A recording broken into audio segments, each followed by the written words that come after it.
I think we are today with absorption where we were 30 years ago with the CRRT. Do you remember? No evidence, no evidence, no evidence. Today everybody uses it.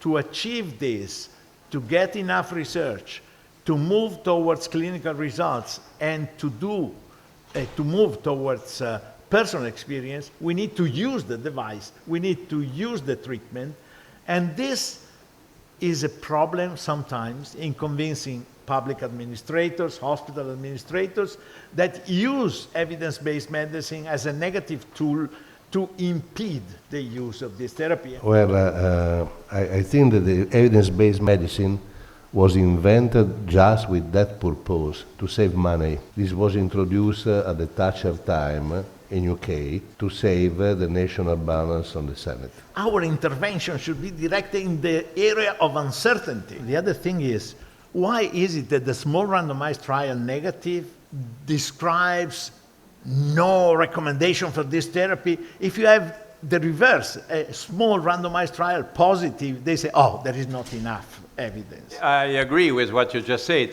And it could be very hazardous for the industry to go and do a large prospective randomized controlled trial trying to decrease mortality. But, I mean, how worthwhile is complaining about that, and what should be do in order to change the picture? Because, as a matter of fact, we are talking about the rules of the game, and it's evident that we have huge problem in terms of rules of the game. First, guidelines. I think what's really missing is diagnostic techniques. If you look at what we all know from physiology, what we should know about the body, and if you look at what parameters you are actually guiding all of this stuff that you're talking about on, which is blood pressure, heart rate, blood gases, and lactate. That's about it. Information on which decisions are made is insufficient. That's the elephant in the room.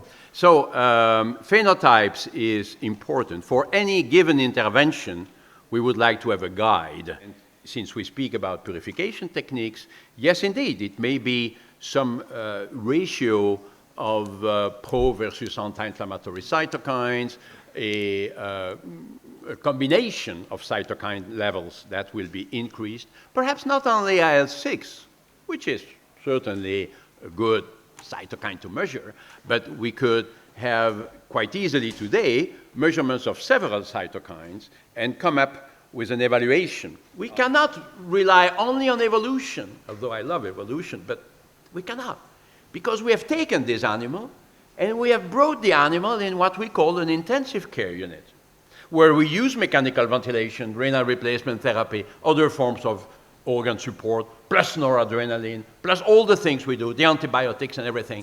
And so we are in some artificial condition, actually, where we maintain a body alive thanks to all the things we do. But we don't find it in nature. And so since we speak about dysregulated host response with a profound mismatching between many of these host responses, again, it makes much sense to try to decrease the intensity of this host response. We have to learn a little bit about the physiology of the artificial organs, because we studied the physiology of our organs, but we need to learn more about the physiology of new organs, which are the artificial organs. When you read the paper, please do not just read the title, do not just read the abstract, look at the details, because when you have a study in sepsis and the control group has a mortality of 30%, it's very unlikely that your intervention may modify this. If you do not read carefully the paper, you have the chance to misquote the paper. We need a better definition of sepsis, and we need to introduce the concept that one definition does not fit all. So we cannot design a randomized controlled trial using the gold definition of sepsis. I think it's phenotypes. How do you identify the right patient for the right intervention? We will not find one definition, as you say. I suppose you refer to criteria. I don't think we will find criteria that will fit for any intervention. We will Yeah, always I have agree. subgroups. Sepsis is like cancer. Do we have the cancer therapy? Give me a break. What type of cancer? What kind of cellular response? What kind of gene expression? So that's what we will but do. the guidelines are done for sepsis, based on that definition of sepsis. And We as you are- say, everything is negative. As you Yes, say, as you say. absolutely. Yeah. Well, I think the best example of this has been the COVID, and you were responsible in part of that. You put the COVID as ARDS. We treated as ARDS, and this was a disaster. Simple, because you have to go back to the disease. Just forget these terms of communication, sepsis, ARDS, and so on. You have pneumonia from Pneumococcal or Klebsiella or this or that, and you have to take care of this, not of the big soup. Anyway, it's a long...